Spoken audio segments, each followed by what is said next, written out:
Australia does.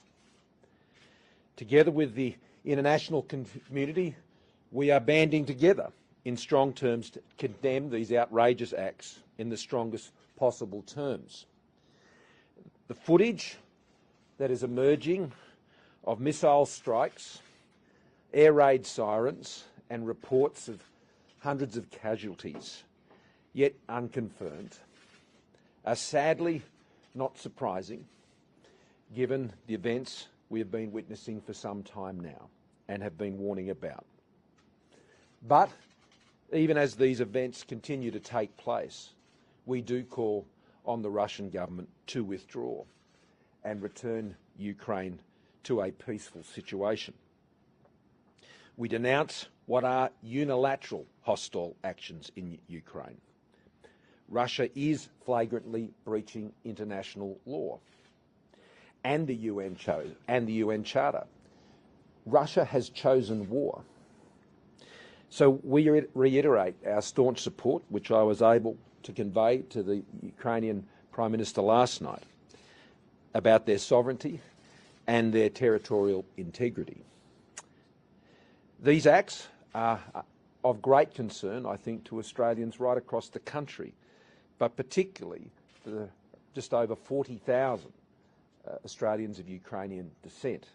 Earlier today, the Minister for Immigration and Multicultural Affairs met with community leaders from the Ukrainian community in Australia, some 18 of them, to hear from them directly, to answer questions about the arrangements Australia is putting in place. And I thank them for working closely with the government, and I thank them for their leadership in the community.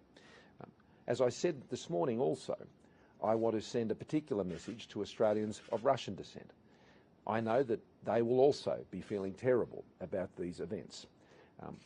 Whether they're of Ukrainian descent or Russian descent, we're all Australians, and we thank them for their contribution to Australia, and we stand together with them as Australians. My message to those Australians who continue to be in Ukraine is to, where safe to do so, leave. We have been saying this for some time now. Australians in Ukraine who are unable to leave should shelter in place until it is safe to depart, to monitor smart travel advice for updates, and register their whereabouts on the Department of Foreign Affairs and Trade's online portal. It's important that they do this.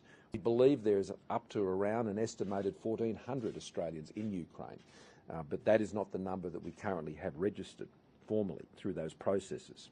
Australians in Ukraine who require consular support should call the Australian Government 24-hour Consular Emergency Centre on 1300 555 135.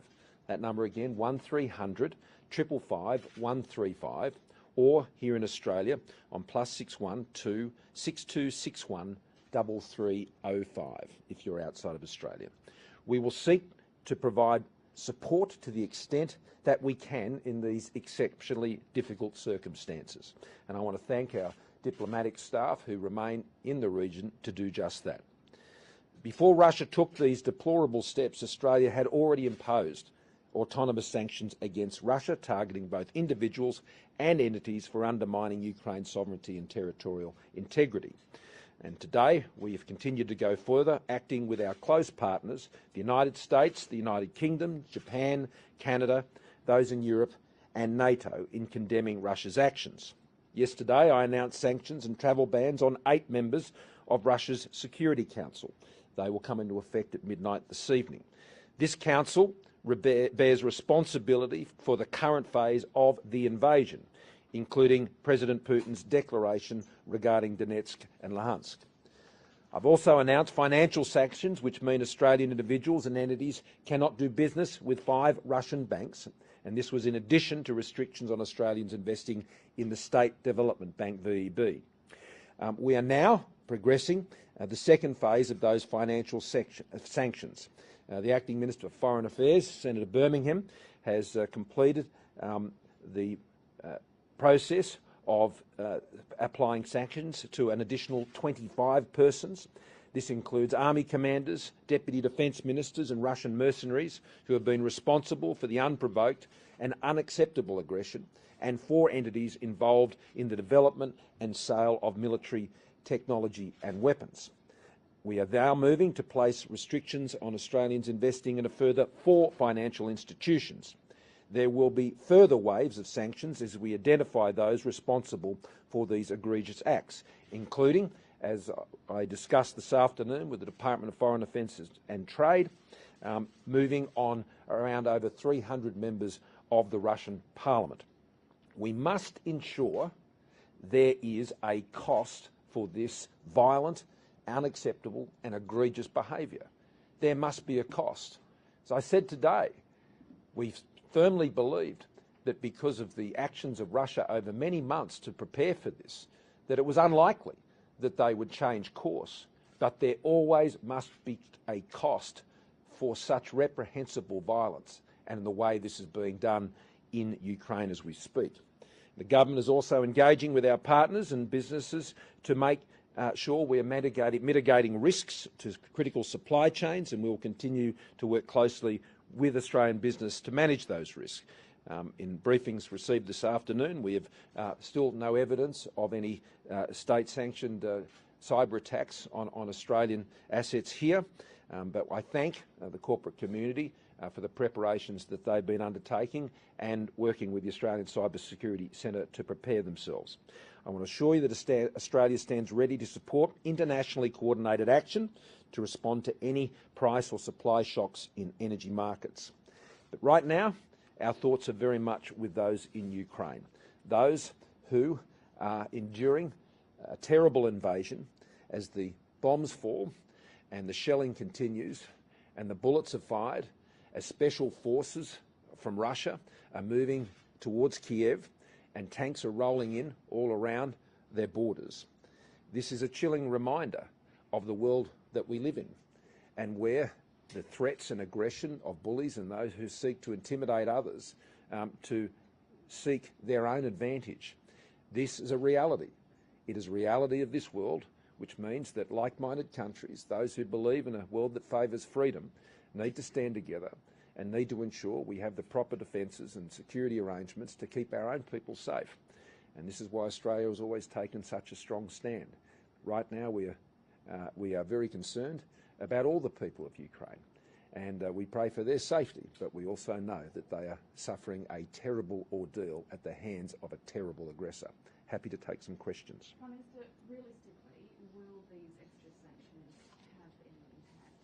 And will you consider doing what members of the Ukrainian diaspora is asking, which is supplying military arms to the country? The latter is not something the Australian government has been requested, working with our military partners in the region, and we work closely with NATO and their members states. What we are doing is working with them in other ways, which I cannot go into a lot of detail about. Sanctions of the order that I have outlined matter. They do have an impact on those individuals, particularly when they're done in concert with other countries like those I have mentioned, and that's why I think it's important that all countries engage in these sanctions against these individuals. It sends a very clear message. You sanction, support, benefit from this type of violence, then you will be isolated, you will be targeted, your assets will be frozen, you will not be able to go about your life freely, you will be tracked down, and you will have your livelihoods completely disrupted in the same way that they are seeking to disrupt the lives of others.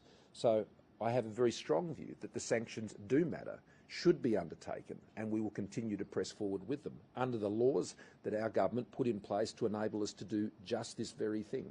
Prime Minister, you mentioned military technical assistance previously. Now that we've seen the invasion, what will that look like, and do we have a possibility of, while not sending troops, engaging in some sort of military support to Ukraine? We are involved with our partners in these types of activities, but it wouldn't be appropriate for me to go into detail. What about the Russian ambassador to Australia? Have you spoken with him since these developments, and do you plan to expel him? There are no plans on the latter. Even in moments of terrible conflicts such as this, it is important to maintain channels of communication. That has been the conventional way these things have been dealt with in the past. And it's appropriate for him to have been brought in to speak to the Secretary of DFAT, and that has taken place, and that dialogue will continue there. But you can be in no doubt about the very stern messages that have been sent to the ambassador on behalf of the Australian government. Will you seek to speak to... Sorry, no. I just have one. Are you worried that China is going to use this massive instability to launch any action in the Indo-Pacific? No, I think it's important to separate these issues, and I want to make that point in particular, Australians. What I would be asking, as I have consistently, and I would welcome this being supported both here in this country and elsewhere, it's important that all countries denounce what is occurring in Russia and Ukraine. It is important that all countries do that. This is an unprovoked, unwarranted, illegal invasion of Ukraine. And the best way to ensure that these acts are condemned is to enjoin the actions of countries like Australia, the United Kingdom, the United States, Canada, Japan, and impose these sanctions to ensure that there is a penalty and there is a cost. And you have to wonder where countries aren't prepared to do that, what they're prepared to tolerate. We're not prepared to tolerate it. And I think it's very important that the world acts together to denounce these terrible and violent acts on the people of Ukraine. Thank you. Will you seek to personally speak to the Russian ambassador? No, I won't. Messages will be delivered directly to them by the Secretary of the Department of Foreign Affairs and Trade and the Minister. That's how these things are done. And as I told you, there are no doubt about our views about what the Russian government is doing illegally in Ukraine and inflicting terrible crimes on the people of Ukraine. Thank you.